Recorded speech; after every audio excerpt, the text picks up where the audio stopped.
My husband's family moved into our home after their eviction. Then his mother said, "You're just the ATM here, dear.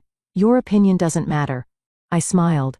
They had no idea I'd already sold the house and their belongings were on the curb when I never thought I'd be the type of woman to sell a house from under my husband's feet. But then again, I never thought I'd become a stranger in my own home either. Funny how life works out sometimes. My name is Gwendolyn, and this is the story of how I lost everything to gain myself back.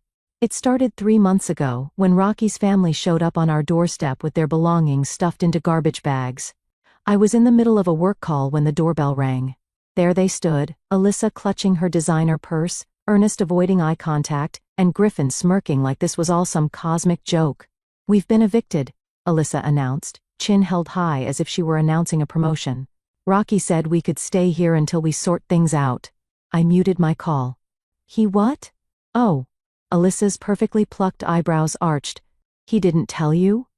That night, Rocky and I had our first real fight in 2 years of marriage. "They're my family," he pleaded. Those warm brown eyes that once made me weak, now making me wary. "It'll just be for a little while, a month, tops." I should have known better. I really should have. The first week wasn't terrible. I worked from home 3 days a week, so I watched as they settled in. Alyssa commandeered the guest room. Ernest and Griffin took over the basement, and slowly, surely, their possessions began to spread like an infection throughout my carefully curated home. "Honey," Alyssa called out one afternoon while I was preparing lunch.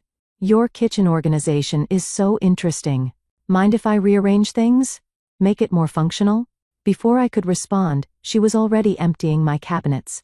I watched as she relegated my grandmother's china to the highest shelf, replacing it with her own mismatched plates.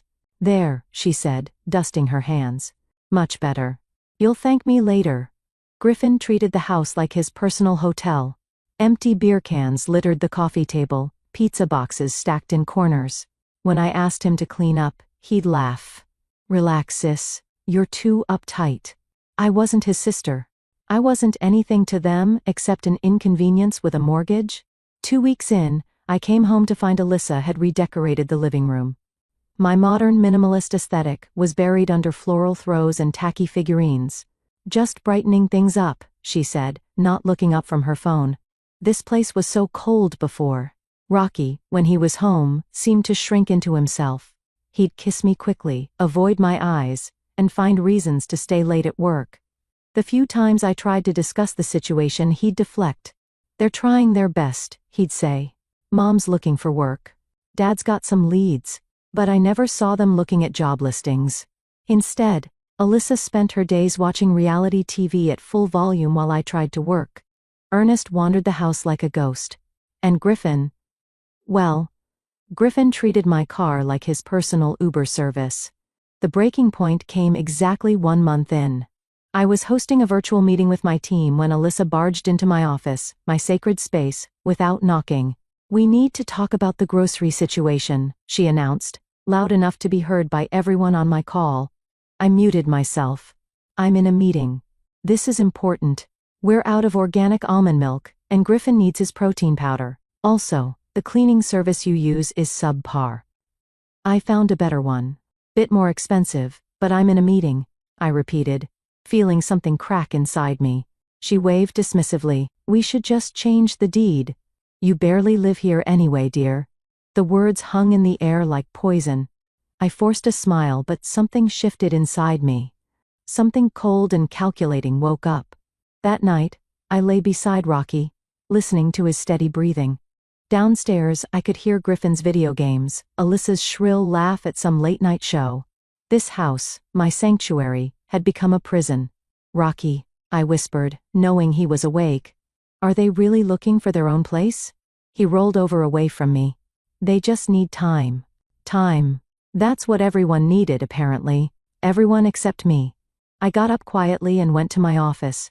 Opening my laptop, I typed a quick email to my friend Selena, a real estate agent. "Need to discuss something important. Can we meet tomorrow?" Her response came quickly. "Of course.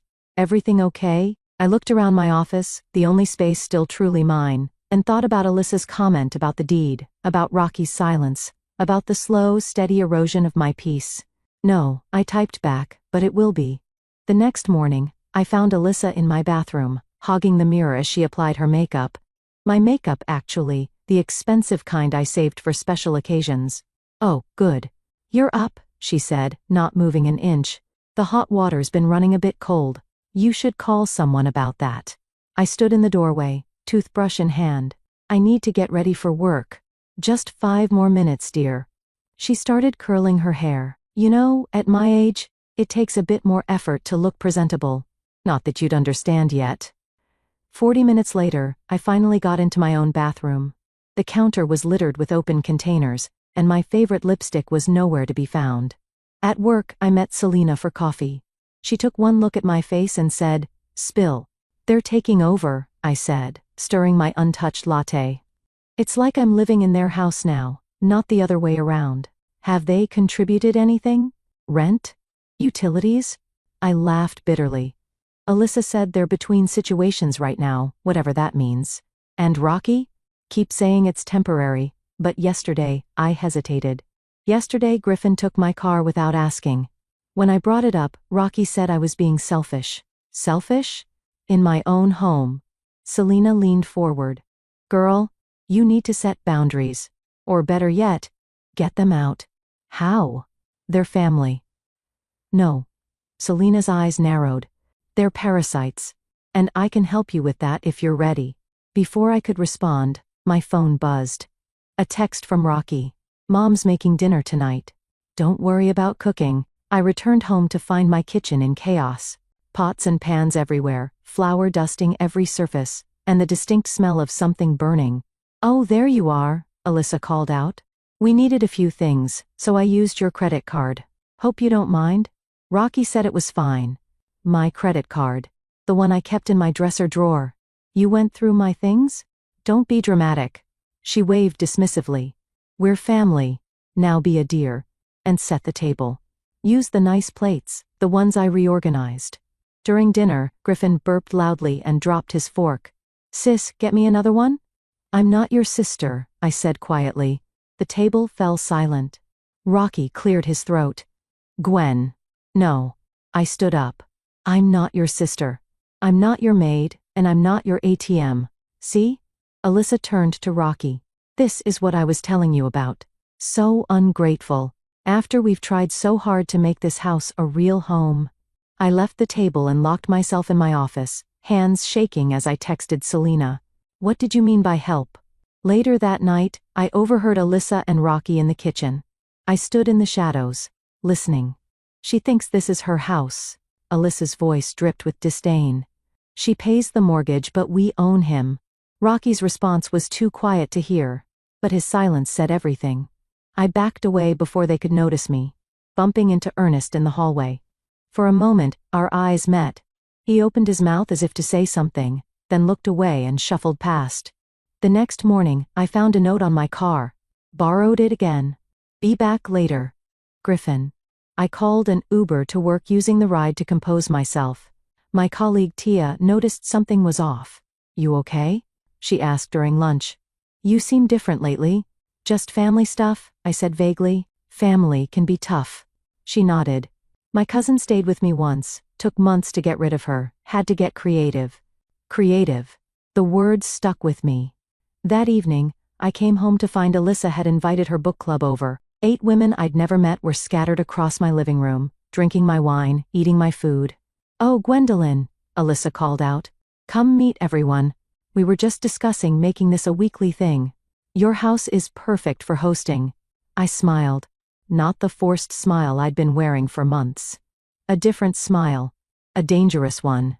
"Actually," I said, "I need to make a call. Business stuff. You understand?" In my office, I pulled up Selena's number. My hands weren't shaking anymore. "Is the offer from that investor still on the table?" I whispered. "The cash buyer?" "Yeah. They're still interested." "Why?" I looked at the family photo on my desk. Rocky and me on our wedding day before everything changed, before I became a stranger in my own home. "Because," I said, "it's time to get creative." Sunday morning. Family breakfast. The tension in the air was thick enough to spread on toast. I'd spent the week watching my bank account drain faster than usual, shopping trips I never approved, restaurant deliveries I never ordered, and a mysterious charge for a golf membership courtesy of Griffin, no doubt. I think, I said, cutting through the sound of clinking silverware, we need to talk about finances. Alyssa paused mid-bite. Oh? It's been 2 months. The utilities have tripled. The grocery bill is astronomical, and none of you have contributed anything. Rocky shifted uncomfortably in his chair. Griffin snorted into his orange juice. Well, Alyssa set down her fork with practiced precision. We're family. Family helps family.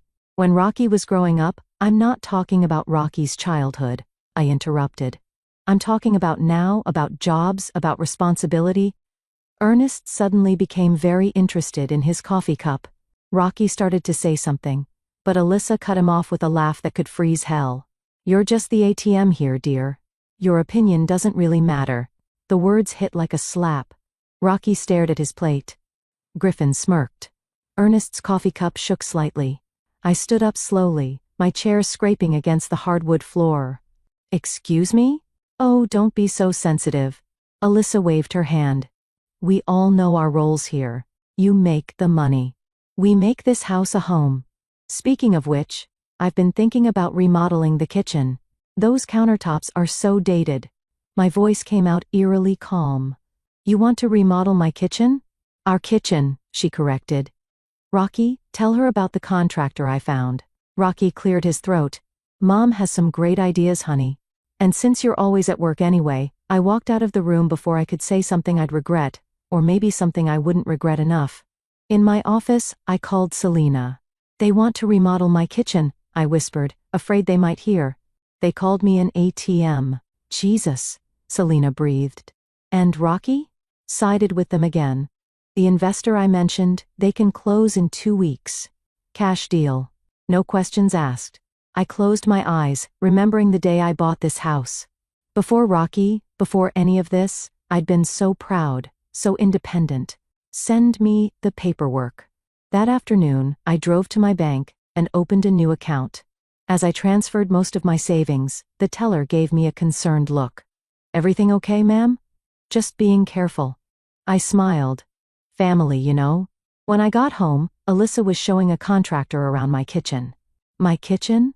The one I'd saved for years to renovate myself. Oh good. You're back? She beamed. We're thinking marble countertops.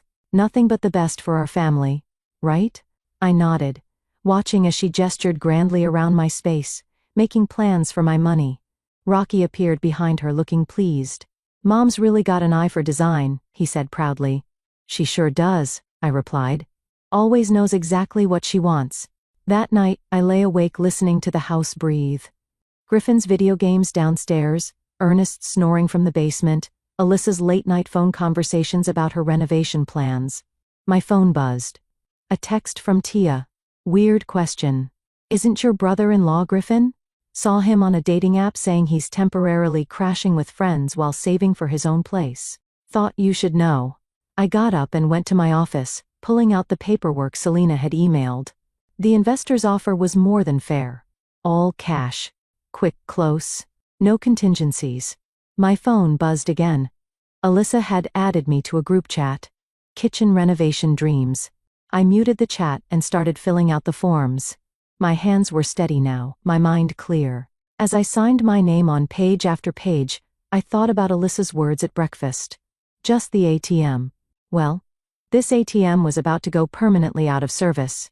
I worked through the night, scanning and sending documents to Selena. At dawn, I heard Alyssa in the kitchen, probably planning more changes to my home. Morning, dear, she called out as I passed. I've been thinking about the living room next. That modern art of yours is so cold. I smiled. You're right, Alyssa. Changes are definitely coming. She beamed, missing the edge in my voice. I knew you'd see things our way eventually. I grabbed my keys and headed for the door. Rocky was coming down the stairs. Where are you going so early? He asked. Just running some errands, I said. Don't worry about it. As I pulled out of the driveway, I saw Alyssa in the window, already measuring for new curtains. 2 weeks, I thought. Just 2 more weeks. Then we'd all learn exactly whose house this was. The for sale sign lay flat in my trunk, covered by a blanket. Selena helped me plant it in the backyard at midnight, angled so it couldn't be seen from the house. "The buyers want to see it tomorrow," she whispered. "Can you get everyone out?" "Leave that to me." At breakfast, I announced, "I'm treating everyone to the new water park tomorrow. My company gave me passes." "Oh, how generous," Alyssa said, eyeing me suspiciously. "But I have my hair appointment, and I've got plans," Griffin added, not looking up from his phone. "Perfect." While they were out, the buyers walked through my house. They loved it. No contingencies, no inspection needed, just like Selena promised. "We can close in 10 days, the husband said. I signed the papers in my car, parked 2 blocks away. My hands didn't shake at all.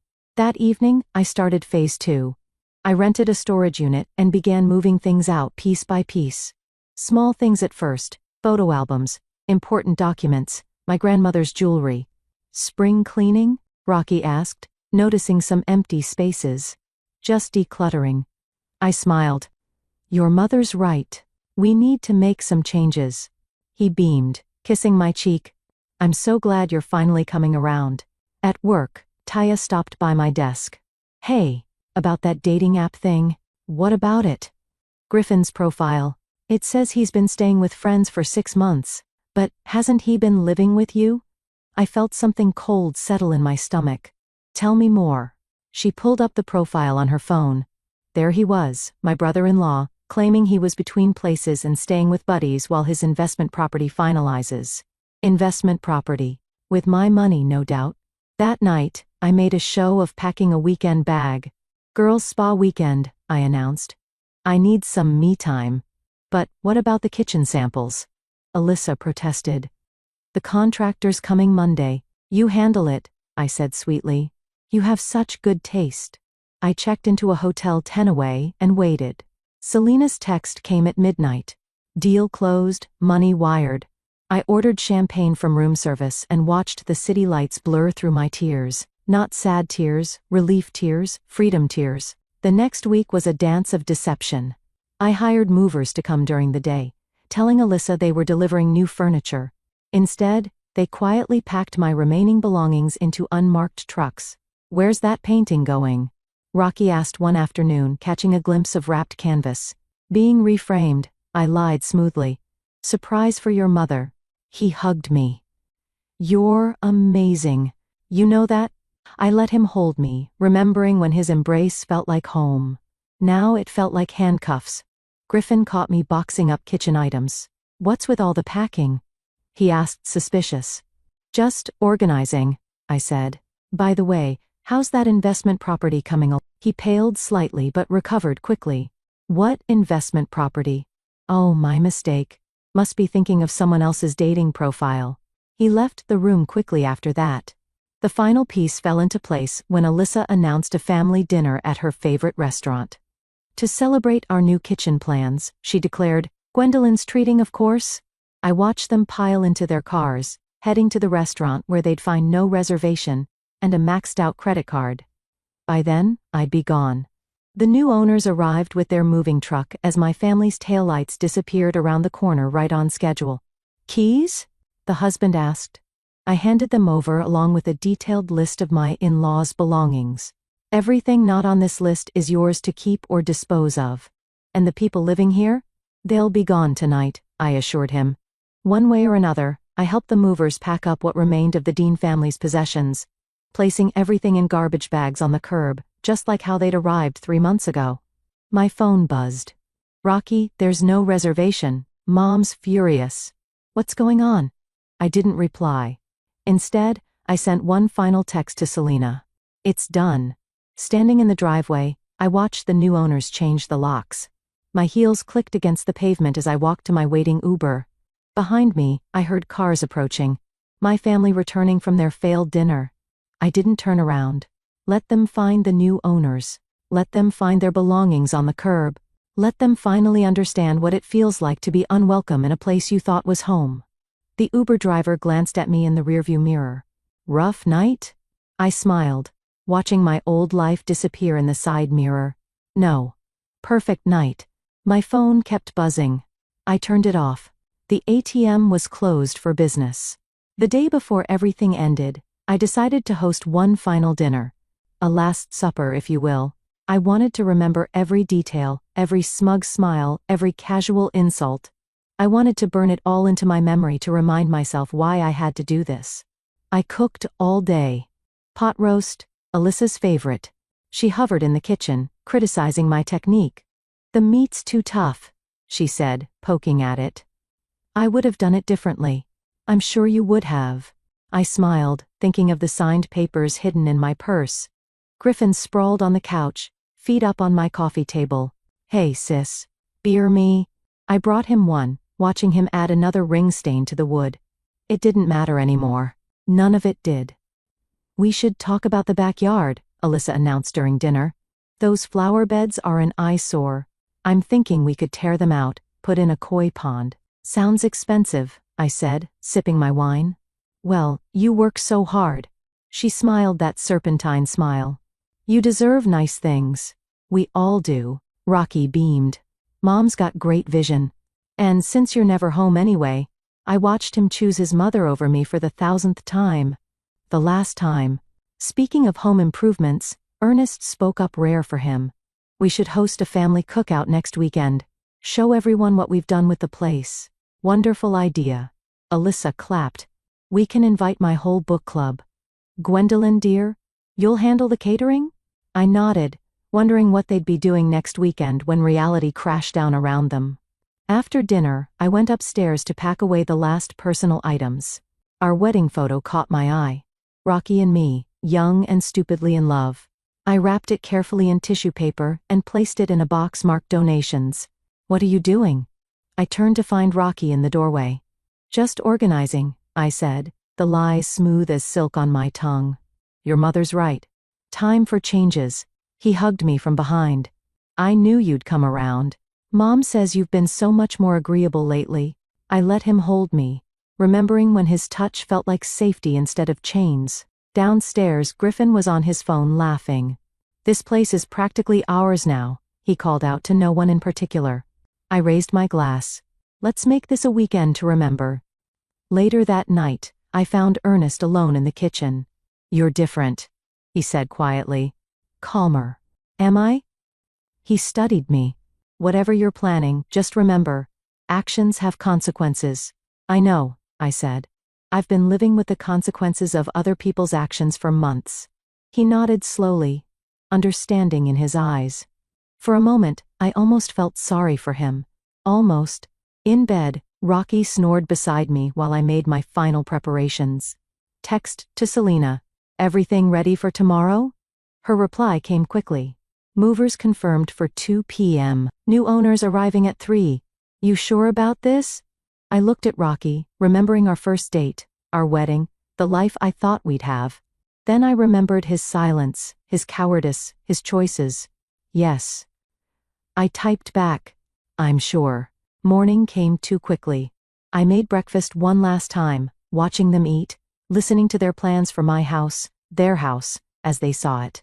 "The contractor's coming Monday," Alyssa reminded me. "We'll need your credit card again." "Of course." I smiled. Anything for family. I left for work early. My real destination, the hotel where I'd watch it all unfold. As I backed out of the driveway, Rocky waved from the porch.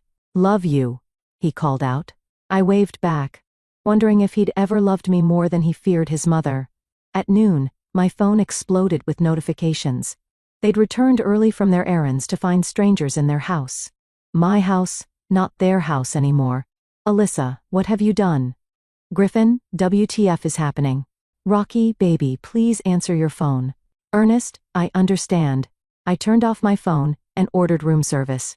By now, they'd be standing on the curb with their belongings in garbage bags just like they'd arrived.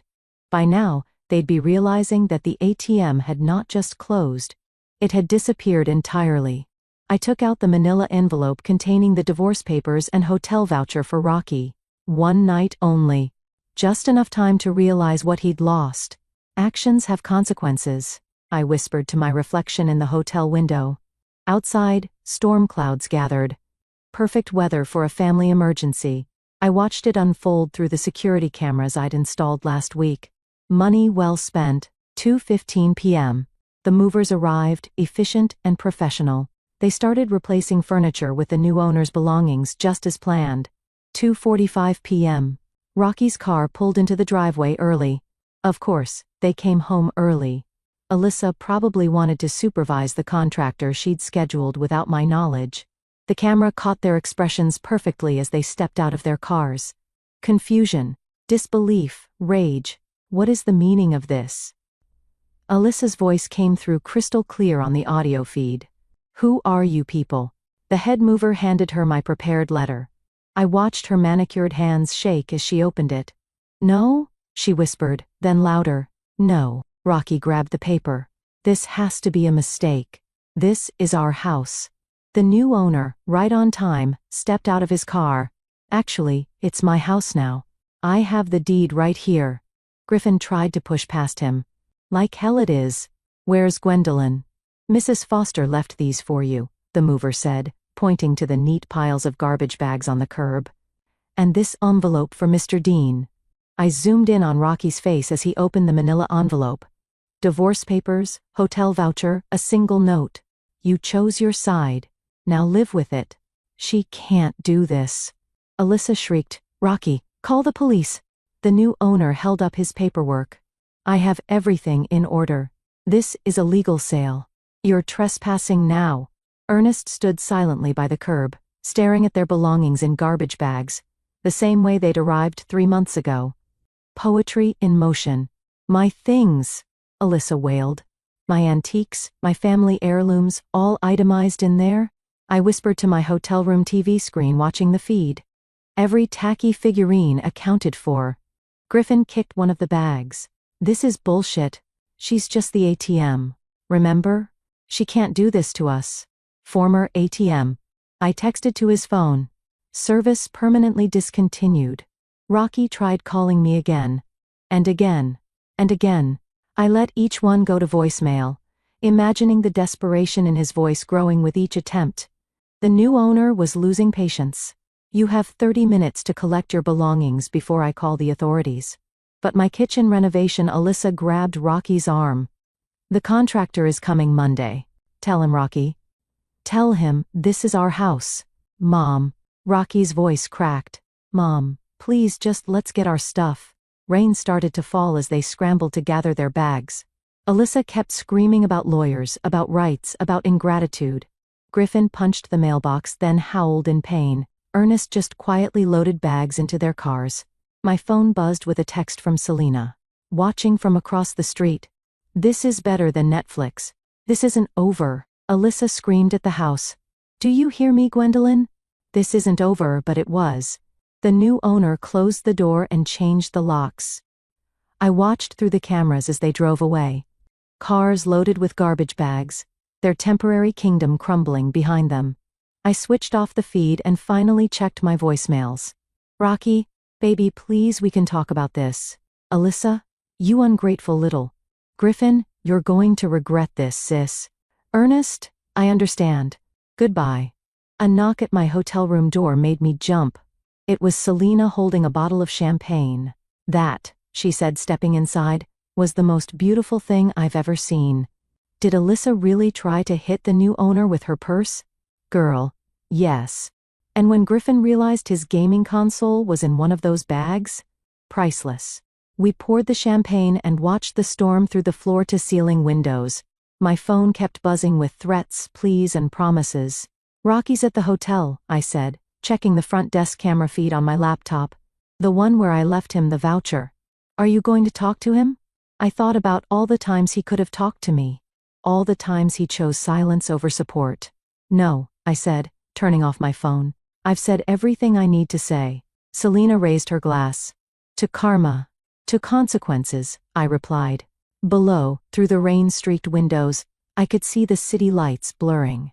Somewhere out there, a family was learning that actions have consequences, that ATMs can fight back, that sometimes silence speaks louder than words. And somewhere, in a brand new house, a happy family was moving in, making it their home, their real home. The high of revenge wore off around midnight. Selena had left, and I stood alone in my hotel suite, staring at the city lights through rain-streaked windows. My phone buzzed again. Taya, you need to know something, her text read. About Rocky. Can I come up? 5 minutes later, she was at my door, looking nervous. I didn't want to say anything before. She started pacing the room. But now that you've done this, you should know you did the right thing. What do you mean? She pulled out her phone, showing me a series of photos. Rocky at a bar. Rocky with his arm around a blonde. Rocky kissing her. My cousin works at that bar, Taya said softly. He's been seeing her for months. Always when you were working late. The champagne turned sour in my stomach. How long? Since before his family moved in. I sat heavily on the edge of the bed, memories flooding back. The late nights at work, the way he avoided my eyes, the constant defense of his family. He wasn't just weak, I whispered. He was a coward in every way possible. Taya sat beside me. I'm sorry. I should have told you sooner. No. I shook my head. I needed to do what I did for the right reasons, not out of anger or jealousy for me. After she left, I found myself opening my laptop, clicking through old photos. Rocky and me at the beach. Rocky helping me paint the house. Rocky down on one knee, promising forever. Liar. I whispered to his smiling face. A new email popped up from Ernest. I'm at the shelter on 5th Street. Alyssa and Griffin went to her sister's, but they wouldn't take me. Rocky's well, I don't know where Rocky is. I just wanted to say, I'm sorry. Not for what you did, but for what we did to make you do it. I closed the laptop without replying. Sleep wouldn't come. I ordered room service at 3 a.m. Pancakes I couldn't eat. The waiter gave me a sympathetic look. Bad breakup? Bad everything, I replied. Dawn found me in the hotel gym, running nowhere on a treadmill, trying to outpace my thoughts. My phone kept lighting up with messages. Alyssa, you've ruined everything. I hope you're happy. Griffin, where's my gaming stuff? I had saves on that console. Rocky, please. I love you. We can fix this. I deleted them all without reading further. My boss, Nicole, called around noon. Take the week off, she said. You've got the vacation days. I need to work, I protested. No. You need to process. Trust me. I've been there. You have? She laughed. 3 years ago, caught my husband with his secretary. Classic. Right? Sold his beloved boat while he was at work. Best therapy ever. I found myself smiling. Did it help? The boat money paid for actual therapy, which helped more. Speaking of which, she texted me a number. Dr. Sarah Martinez, family therapist. I stared at the number for a long time before saving it. Selena brought lunch. Real food, not hotel fare. She found me surrounded by scattered photos and old cards. What are you doing? Trying to figure out when it all went wrong, I said. When he stopped being my husband and started being their son again. She gathered up the photos. Stop. This isn't helping. But no buts. Get dressed. We're going out. She took me to a luxury apartment complex across town. Modern, secure, with a doorman and a view of the park. They have short-term leases, she said. 3 months minimum. Long enough to figure out your next move. The apartment was small but pristine. No floral throws, no beer stains, no echoes of false family. It's expensive. I hesitated. You just sold a house. You can afford it. I signed the lease that afternoon. As we carried in my suitcases, my phone buzzed with a text from an unknown number. The blonde from the photos. He's been lying to me too. Said he was separated. Just found out about you. I'm sorry. I blocked the number without replying. That night in my new apartment, I opened my laptop to delete more photos. Instead, I found myself typing, Dear Rocky. I thought about writing a long letter explaining everything. About how you betrayed me twice. Once with her, once with them. About how you watched me disappear in my own home and did nothing. About how you chose everyone else over me every single time, but you don't deserve my words anymore. Goodbye. I deleted his number instead of sending it. Outside, the city hummed with life. Inside, for the first time in months, there was only silence. My silence. My space. My choice. I slept dreamlessly that night, Alone in my new beginning. The postcard arrived on a sunny Tuesday. No return address, just Ernest's shaky handwriting. Thank you for doing what Rocky never could. You set us all free in a way, even if some of us don't see it yet. I pinned it to my new bulletin board right next to my therapy appointment card and the lease for my recording studio. Ready? Selena asked, adjusting the microphone. We're live in 5. I settled into my chair, facing the professional recording equipment. The red light blinked on. Welcome to Boundaries and Backbone, where we talk about taking back your life, one story at a time. I'm your host, Gwendolyn. The podcast had started as therapy homework. Share your story, doctor, Martinez had suggested. Now it was gaining traction with women calling in to share their own experiences of finding their voice. Today's topic: when family isn't family anymore.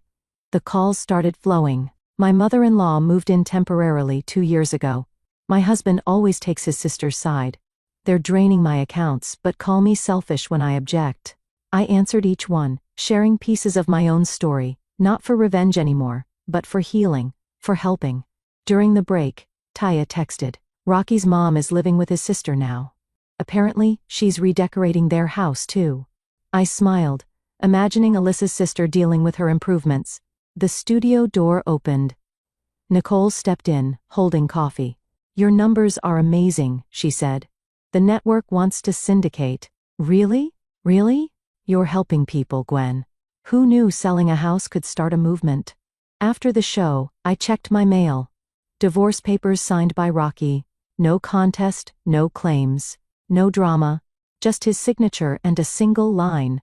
I'm sorry I was a coward. Too little. Too late. My phone rang. Griffin's number. I almost declined, but curiosity won. What?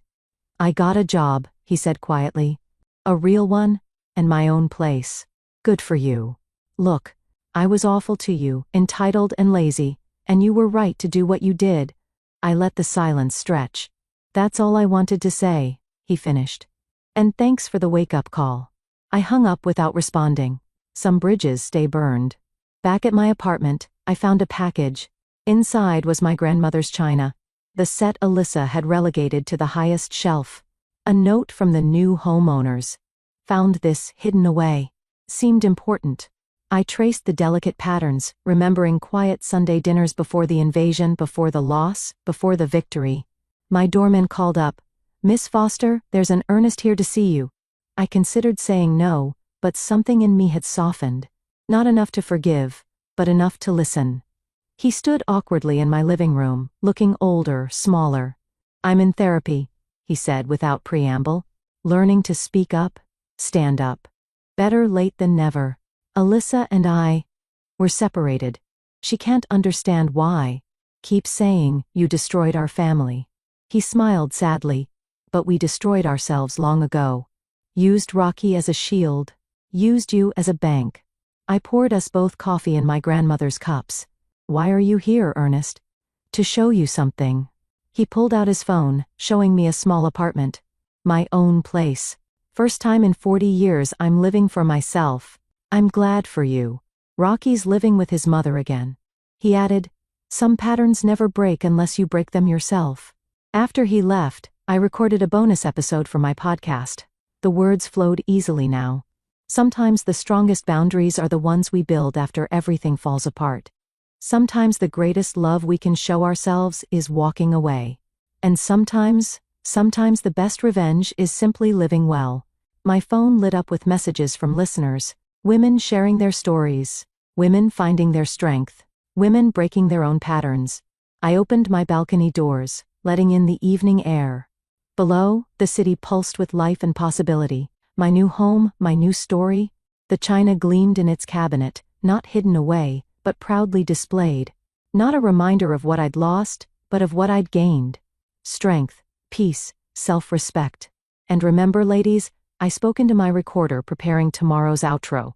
If you're just the ATM, cancel the card and change the PIN, but most importantly, invest in yourself. I hit stop, smiling at my reflection in the window. No more forced smiles. No more silent rage. Just me, my voice, and a future I'd built from the ashes of a house that was never really a home.